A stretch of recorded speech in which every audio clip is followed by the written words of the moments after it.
Chapter 14. August cried out in surprise as the lights went out, and Gilder spoke more urgently than was his wont. "Captain, we have no warp power."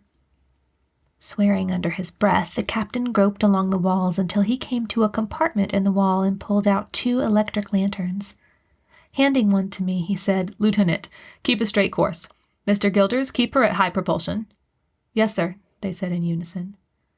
"Andi, you'd better get down to sickbay," he urged. "Someone might be hurt." "Yes, sir." Holding the lantern out in front of me, I began slowly making my way through the dark bridge. When I reached the door, however, it wouldn't open. I started to tell the captain when the lights blinked on and a familiar gravelly voice spoke from the intercom, half obscured by static. "Captain, one side of the main reactor has burned out. I've managed to transfer partial solar power to the lights and communication systems, but the warp data control subsystems and security are still down, and it looks like we might be losing shields and thermal control also." Gritting his teeth, the captain dropped into his chair and spoke. "If you can salvage anything, Commander, keep the thermal control running. That's the most important. Why didn't the alert sound?" "Data transfer went out first. Everything's going to be slow." I turned off my lantern and said quickly, "Captain, the door?" After a quick glance at me, he spoke into the intercom on his chair arm again. "Get power to the doors right away, Commander." "Aye, sir." "Slow to propulsion 5, Mr. Gilders. We can't drain the power any more than necessary." "Aye, sir." Order after order was given, and there was an air of tension all through the bridge. In that moment, as I stood waiting by the door, it came to me that the doctor hadn't called to see if I was all right. Usually, he would have been calling as soon as there was a problem to see where I was and how I was doing, but my wristcom hadn't so much as beeped since this whole thing started. Was he all right? I leaned against the door and nearly fell through when it slid open.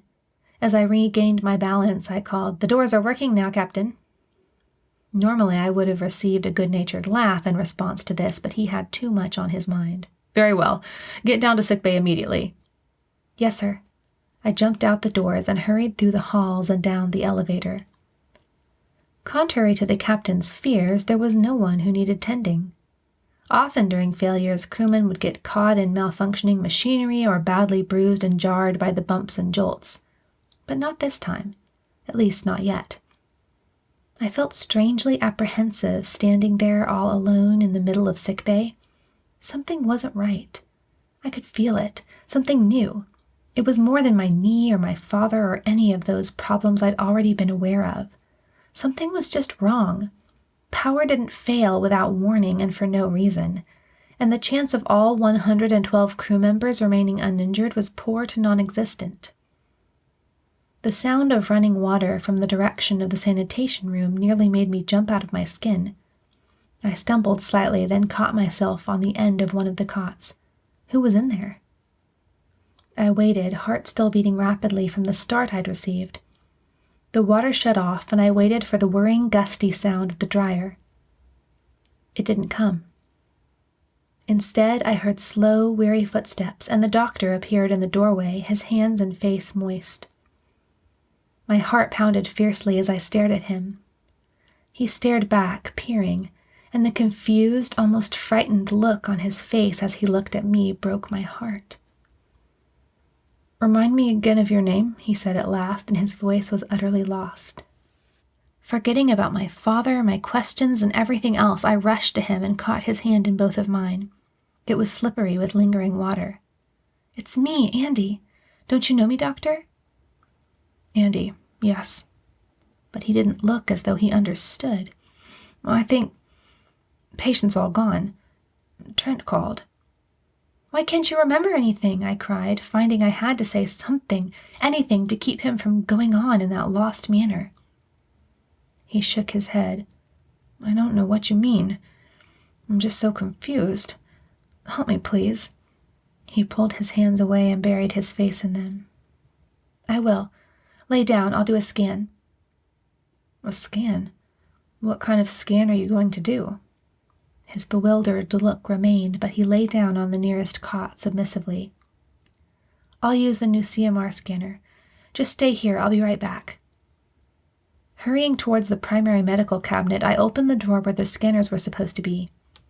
The drawer was empty. Where did you put the new scanner? I asked. He sat up slightly. I don't know what you mean. I tried to figure out where it might be.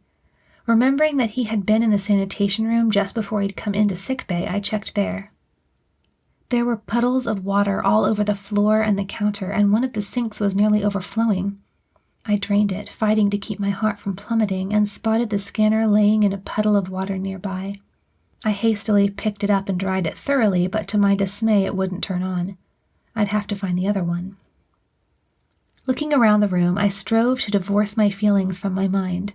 I couldn't worry about the doctor's condition right now. What I needed to focus on was helping him. The other scanner didn't appear to be in the room, so I went back out to look around for it. When I got there, I saw that the doctor had stood up and was taking his jacket off a peg on the wall. Doctor, what are you doing? I thought you were going to wait for a scan. He looked at me, and I saw with a sense of relief that his expression was normal, although tired. The lost look was gone. I'm fine. I just needed some rest. I'd feel more comfortable if I could just give you a scan, Doctor. It won't take long. He hung his jacket back up. All right? I hurried through the otherwise deserted sick bay, looking beside each cot and in each medical cabinet. I finally found it in the personal effects box of one of the stations. Clearly he didn't know what he was doing, which meant he definitely shouldn't be treating anyone. I ran back to him just as he was getting up again. Doctor, please lie down, I said urgently. Why? Once again his eyes were bewildered. I want to go to my quarters. I laid my hand firmly on his shoulder, forcing myself to speak professionally. He's just a patient, just another patient. Just let me do a scan quickly, please. He lay down again, and when I tried to switch the scanner on this time, it worked. I connected it to his monitor and began moving it slowly, a couple of inches away from his head. Not moving, he stared at the ceiling, a vacant look in his eyes. I kept my eyes on his monitor, looking for anything out of the ordinary. At first, nothing seemed unusual. I was about to move on to another part of the body when something caught my eye. I moved the scanner back to the middle of the forehead. There seemed to be a slight movement, a feeble vibration of various regions of the cerebral cortex, including the medial temporal lobe. Medial temporal lobe. I struggled to remember its functions. Long-term memory. I looked at the monitor again and pressed a section of the screen to magnify the image. Yes, definitely an unusual vibration. It was irregular and spasmodic, and unlike anything I'd ever seen. I intensified scanner power to 7 points to focus in on his cerebrum. That didn't reveal anything to show me the cause of the vibration. I glanced at his face. He had closed his eyes and lay with his hands stiffly at his sides, his face wearing a restless frown. Focusing the scanner even further, I studied the right cerebral hemisphere closely, looking for any similar movements of the hippocampus also related to memory. As expected, there was a slight vibration. I studied the other hemisphere as well, but there was nothing there. The doctor was left-handed, so his cerebral dominance must be the right hemisphere. Turning the scanner off, I laid it down and sat slowly on the cot next to his, severely perplexed. What did it mean? Obviously, there was something wrong with his memory. He opened his eyes, and I saw with a sinking heart that he looked even more confused and lost than before. Can I go now? Yes, I think you'd better get some rest, Doctor. My heart ached as he nodded mechanically, got up, and walked out, leaving his jacket hanging on the wall. He acted like he either didn't know me or didn't care anything about me. I longed to run into his arms, to hear his gruff voice reassuring me, to know that he loved me. But he didn't say another word. He just left. Good night, Doctor, I whispered.